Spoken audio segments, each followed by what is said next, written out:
அடிவில போகிறான்றத நீதி சரி கட்டுதல் தான். துயரப்பட்டவன் எங்க அங்க ஆறுதல் இருக்கு.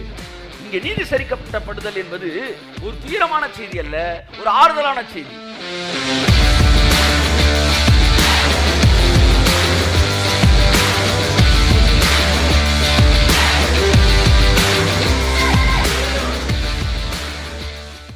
நீதிமொழிகள் 11ஆம் அதிகாரம் 31ஆம் வசனத்தை வாசிப்போம். 11:31 சீக்கிரம்.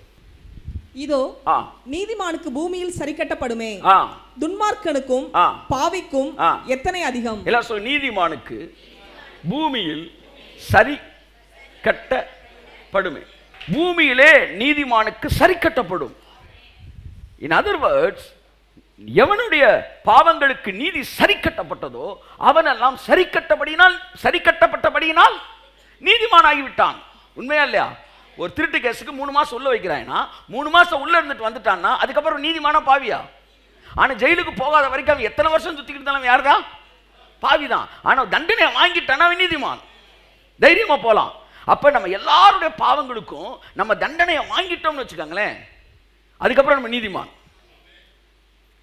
தண்டனை வாங்காத வரைக்கும் நம்ம குற்றவாளி. அப்ப நம்ம எல்லாருடைய பாவங்களுக்கான ஒரு தண்டனையை கொடுக்கிற நாள் இருக்கு பார்த்தீங்களா, அதுதான் நீதியை சரி கட்டும் நாள்.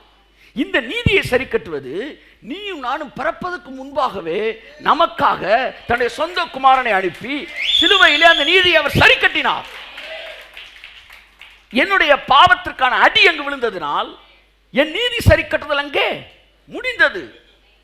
இதைத்தான் இயேசு கிறிஸ்து சொன்னார், கர்த்தருடைய ஆவியானவர் என்மேல் இருக்கிறார், தரித்திரருக்கு சுவிசேஷத்தை பிரசங்கிக்கவும். அப்படியே தொடங்குறாரு. எங்க இருக்கு? ஏசாயால கூட அவரை பேச போற அந்த தீர்க்க தரிசனம் ஏசாயா 60:61-2 வாசிங்க. அந்த நீதி சரி கட்டுதல் என்றால் என்ன என்பதை அங்க நாம் பார்க்கலாம். அதனாலே நாம் நீதிமான்களாக்கப்பட்டிருக்கிறோம். ஆமென் சொல்லுவோம். ஓகே, வாசிங்க. கர்த்தராகிய தேவனுடைய ஆவியானவர் என்மேல் இருக்கிறார், சிறுமைப்பட்டவர்களுக்கு சுவிசேஷத்தை அறிவிக்க வேகமா கர்த்தர் என்னை அபிஷேகம் பண்ணினார், இருதயம் நொறுங்குண்டவர்களுக்கு காயம் கட்டுதலையும், சிறைப்பட்டவர்களுக்கு விடுதலையையும், கட்டுண்டவர்களுக்கு கட்டவிழ்த்தலையும் கூறவும், கர்த்தருடைய அனுக்கிரக வருஷத்தையும் நம்முடைய தேவன் நீதியை சரிக்கட்டும் நாளையும். நம்முடைய தேவன் காஸ்பல்ல வருது, நம்முடைய தேவன் நீதியை சரிக்கட்டும் நாளை கூறவும், துயரப்பட்ட அனைவருக்கும் ஆறுதல் செய்யவும். பாத்தீங்களா? நீதியை சரிக்கட்டுறத சொல்லிட்டு என்ன ஆறுதல்? அடிவில போகிறான்றத நீதி சரி கட்டுதல் தான். துயரப்பட்டவன் எங்க அங்க ஆறுதல் இருக்கு. இங்க நீதி சரிக்கட்டப்படுதல் என்பது ஒரு துயரமான செய்தி அல்ல, ஒரு ஆறுதலான செய்தி. நீதி எல்லாம் சிலுவையில் என் குமாரன் மூலமாய் சரி கட்டப்பட போகிறது. இனிமேல் உன்னுடைய பாவம் எல்லாம் சிலுவையிலே என் குமாரன் மூலமாய் நீதி சரிக்கட்டல் நடைபெற போகிறது. இயேசு சொன்னார், நீதி சரிக்கட்டப்படும் நாள் அதுதான் சிலுவையிலே இயேசு அறையப்பட்ட நாள். அந்த நீதி சரிக்கட்டப்படுகிற நாளை நீங்கள் பிரசங்கிப்பீர்கள் என்றால் அதுதான் சுவிசேஷம். கைத்தட்டுங்க ஒருத்தவருக்கு. ஆமென். எல்லாம் நீதி சரிக்கட்டதான் ஜட்ஜ்மெண்ட் டே பேசிட்டு இருக்காங்க. ஜட்ஜ்மெண்ட் டே இல்லப்பா, க்ரூசிஃபிக்ஷன் டே. ஏனென்றால் அங்குதான் நீதி சரிக்கட்டப்படுகிறது. ஏன்னா அது ஃபுல்லா பாருங்க காஸ்பல்ல வருது. தரித்திரருக்கு சுவிசேஷம், அந்த சுவிசேஷத்துக்குள்ள தான் கட்டவிழ்த்தல், ஆறுதல், நீதி சரிக்கட்டுதல், இது எல்லாமே நடந்துருச்சு.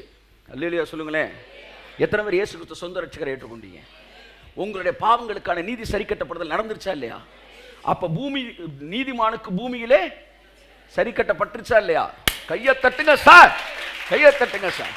நான் ஒரு நீதிமான், ஏனென்றால் எனக்கு பூமியிலே சரி கட்டப்பட்டது. பக்கத்துல சொல்லுங்க, நான் ஒரு நீதிமான் ஏனென்றால் எனக்கு பூமியிலே சரி கட்டப்பட்டது. கரங்களை தட்டி கர்த்தரை நன்றி சொல்லுவோம்.